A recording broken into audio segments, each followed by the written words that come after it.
मेरी तरफ बढ़ा दिया। मैंने बिना देर किए चाकू पकड़ा और उस छोटे राक्षस पर वार कर दिया। वह जमीन पर गिर पड़ा। मरते मरते वह टूटी हुई आवाज में बोला, तूने तूने मुझे। मैंने घबरा कर उसे जोर से लात मारी। उसका शरीर पीछे पड़े पत्थर से टकराया और वह हमेशा के लिए शांत हो गया। उसी समय जंगल के अंदर से कई सफेद चेहरे वाले भेड़िए बाहर निकल आए। उनमें से सबसे बड़ा भेड़िया बाकी सबसे कहीं ज्यादा विशाल था। उसने मेरी तरफ इशारा करते हुए कहा, इंसान, यहाँ इंसान की गंध आ रही है। मेरे सामने दादी माँ का चेहरा घूम गया। मेरा खून खौल उठा, लेकिन मैंने अपना गुस्सा दबा लिया। मैंने बनावटी मुस्कान के साथ कहा, इंसान की गंध तो आएगी ही, अभी अभी मैंने इंसान की चमड़ी पहनी है। वह विशाल भेड़िया धीरे धीरे मेरे पास आया। उसने मुझे चारों तरफ से सूंघा। मेरे माथे पर पसीना आ गया। मैं मन ही मन सोच रहा था, मेरे कपड़ों पर उस छोटे भेड़िए का खून लगा है, शायद इसी वजह से ये धोखा खा जाए। अचानक उस भेड़िए का सरदार गुस्से से पलटा और उसने उसी घायल छोटे भेड़िए को अपने दांतों से चीर डाला। बाकी सभी भेड़िए डर के मारे पीछे हट गए। मैं धीरे धीरे वहां से निकलने ही वाला था कि तभी बाकी भेड़िए किसी इंसान को घसीटते हुए बाहर लाए। मैंने ध्यान से देखा और मेरे पैरों तले जमीन खिसक गई। वो विजय चाचा थे। उसी समय भेड़ियों का सरदार विजय चाचा पर झपटा। अगले ही पल उसकी दर्द भरी चीख पूरे जंगल में गूंज उठी। विजय चाचा की बांह से अचानक एक तेज धार वाला छुरा बाहर निकला, जिसने सरदार के गले को चीर दिया। इसके बाद चारों तरफ गोलियों की आवाज गूंजने लगी। गांव वाले चारों दिशाओं से निकल आए। कुछ ही मिनटों में सारे सफेद चेहरे वाले भेड़िए मार गिराए गए। मोहन ने मेरा कंधा पकड़कर कहा, सोनू, तेरे परिवार का बदला पूरा हो गया, अब रो ले, जितना जी चाहे। इतना सुनते ही मेरे पैरों में जान नहीं रही। मैं वहीं घुटनों के बल बैठ गया और फूट फूट कर रोने लगा। बाद में उन सभी राक्षसों के शवों को आग के हवाले कर दिया गया। विजय चाचा ने कहा, अब कई दशकों तक इस इलाके में सफेद चेहरे वाले भेड़िए नहीं लौटेंगे, लेकिन हमें फिर भी हमेशा सतर्क रहना होगा। उसके बाद शांति चाची ने मुझे अपने बेटे की तरह अपनाया। उन्होंने मुझसे कहा, सोनू, आज से मैं ही तेरी माँ हूँ। गांव के सभी बड़े बुजुर्गों ने मुझे अपने बच्चे की तरह प्यार दिया। धीरे धीरे मैं उन भयानक यादों को भूलने लगा। मुझे लगा कि अब मैं भी गांव के बाकी बच्चों की तरह एक सामान्य जिंदगी जी पाऊंगा। लेकिन एक दिन सब कुछ फिर से बदलने वाला था। एक दिन शांति चाची ने अलमारी से नई पीले रंग की बरसाती निकाली और मेरे हाथ में देते हुए कहा, सोनू, कल से फिर स्कूल जाना है। ये नई बरसाती पहन लेना, बारिश में भीगना मत। मैंने जीवन में कभी इतनी अच्छी बरसाती नहीं पहनी थी। मैं खुशी खुशी उसे लेने के लिए आगे बढ़ा, लेकिन जैसे ही मेरी उंगलियां उस कपड़े से टकराई, मेरा पूरा शरीर सुन्न पड़ गया। दिमाग जैसे एकदम खाली हो गया। कुछ देर बाद मेरी नजर मोहन पर पड़ी, जो मेरा स्कूल बैग ठीक कर रहा था। मैंने अचानक बरसाती अपने हाथ से गिरा दी, फिर अपनी हथेली की तरफ देखने लगा। उसमें 3 रेखाएं थीं। मैं देर तक उन्हें घूरता रहा। 3 रेखाएं सचमुच 3 ही थीं। उसी पल मुझे सब कुछ याद आ गया। इसीलिए जब विजय चाचा ने कहा था कि वे किसी भी सफेद चेहरे वाले भेड़िए को नहीं छोड़ेंगे, तो मैं पहाड़ की तरफ भाग गया था। इसीलिए मैंने बिना झिझक उस छोटे सफेद चेहरे वाले भेड़िए को मार डाला था, क्योंकि वह सच बोलने ही वाला था। मैं हमेशा सोचता रहा कि मैं और मोहन जिंदगी भर अच्छे दोस्त रहेंगे, लेकिन अब सब कुछ बदल चुका था। मेरी नजर अनायास दरवाजे के पीछे टंगी हुई बांस की टोपी पर जा टिकी। मैंने उसे उठाकर अपने सिर पर पहन लिया। टोपी ने मेरी आंखों को ढक लिया, सिर्फ ठुड्डी दिखाई दे रही थी। शांति चाची हंसते हुए बोली, अरे सोनू, नई बरसाती छोड़कर ये टोपी क्यों पहन ली? मोहन भी मुस्कुराते हुए मेरी तरफ आया। वह टोपी उतारने के लिए हाथ बढ़ाने लगा, लेकिन मैं एक कदम पीछे हट गया। अगले ही पल मैं मुड़कर पूरी ताकत से दौड़ पड़ा। पीछे से मोहन की घबराई हुई आवाज आई, सोनू,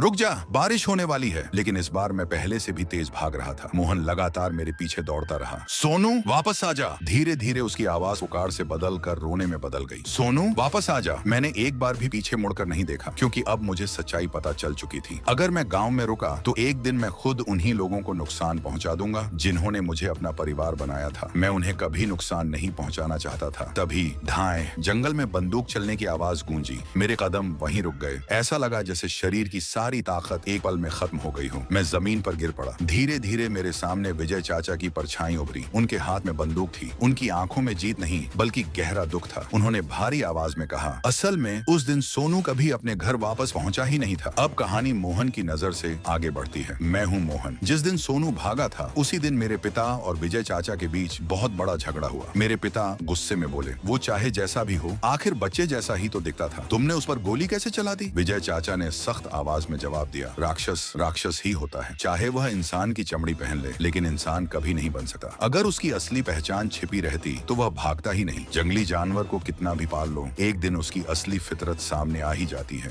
इतना कहकर वे जाने लगे, लेकिन जाते जाते मेरे सिर पर हाथ फेरते हुए बोले, मोहन, तू बहुत समझदार और बहादुर लड़का है। अगर तेरे पिता से मेरा झगड़ा न हुआ होता तो मैं तुझे अपना शागिर्द बनाना चाहता। फिर उन्होंने धीरे से मेरे कान में कहा, तेरे लिए मैंने पश्चिम वाले कमरे में एक तोहफा छिपा कर रखा है, अपने पिता को मत बताना। उन्होंने आंख मारी और चले गए। मैं उन्हें जाते खाता हुआ देखता रहा। उस दिन मेरा दिल बहुत भारी था। रात को घर में तरह तरह के पकवान बने थे, लेकिन किसी का खाने का मन नहीं था। माँ ने जबरदस्ती कहा, चलो खाना ठंडा हो जाएगा, लेकिन इतना कहते ही उनकी आवाज भर आई। मेरे दिमाग में बार बार सोनू का चेहरा घूम रहा था। ऐसा लग रहा था जैसे वह अभी दरवाजे से अंदर आएगा और हम दोनों फिर से चारपाई पर बैठकर कॉमिक्स पढ़ेंगे। मेरी आंखों से आंसू बहने लगे। मैंने जबरदस्ती खाना खाने की कोशिश की, लेकिन हर निवाला गले में अटक रहा था। मेरा पेट मिचलाने लगा। मैं अचानक उठकर बाहर चला गया। काश मुझे पहले ही समझ आ जाता। सोनू का हाथ हमेशा इतना ठंडा क्यों रहता था? मैं जितना भी उसे गर्म करने की कोशिश करता, वह कभी गर्म नहीं होता था। मैं ये बात कैसे भूल गया? सोनू भी तो उसी राक्षस की तरह एक सीधी रेखा वाला नहीं, बल्कि अलग था। मेरा सीना भारी होने लगा। मैं और सह नहीं पाया। आखिरकार मैंने बाहर जाकर उल्टी कर दी। मैंने अपनी मुट्ठियां भींच ली। अपने आप से कहा, सब खत्म हो गया। मेरे अपने सब उन सफेद चेहरे वाले भेड़ियों की वजह से चले गए। काफी देर बाद मैं वापस कमरे में जाकर सो गया, लेकिन आधी रात होते ही मेरे कमरे का दरवाजा अपने आप खुल गया। दो काली परछाइयां लड़खड़ाते हुए मेरी तरफ बढ़ने लगी। उनके मुंह से बार बार एक ही आवाज निकल रही थी, इंसान कहाँ है, इंसान कहाँ है। लेकिन इस बार मैं डरा नहीं, क्योंकि मेरे बिस्तर के नीचे विजय चाचा की दी हुई बंदूक छिपी हुई थी और खिड़की के बाहर अंधेरे में एक और परछाई बंदूक लिए चुपचाप पहरा दे रही थी। उस रात गांव वालों ने दूर से जो गोलियों की आवाजें सुनी थी, उन्हें सबने सिर्फ बादलों की गड़गड़ाहट समझ लिया, लेकिन सच्चाई कुछ और थी। उस रात मेरे माता पिता भी बाकी लोगों के साथ पहाड़ पर गए थे और वे सबसे आखिर में गांव लौटे थे। Thanks for watching and subscribe.